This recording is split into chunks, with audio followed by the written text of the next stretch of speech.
Другото, което е за спортист човек, скоро не съм ебнал така, както трябва стабилно.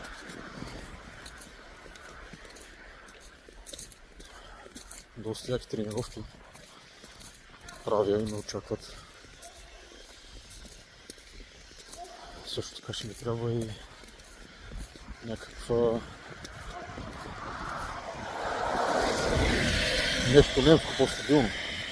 Може Мерцедес, може Ауди, може и BMW. Сега съм харесал една специална.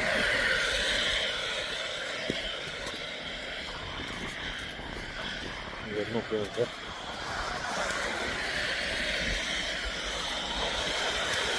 Единия бензинов, другия двигател на нафта. Според нафта може 3-5.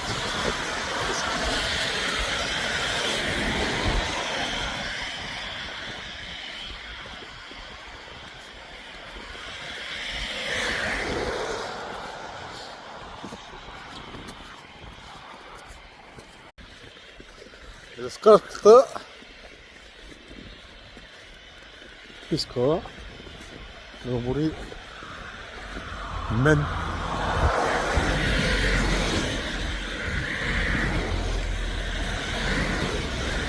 Защото само съм изморен. Така... си няма как. Има много други неща, които трябва да ги правя. Трябва да тренирам. Трябва да готвя.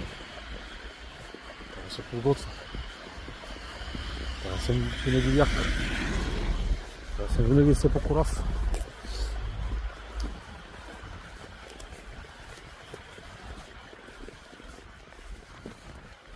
И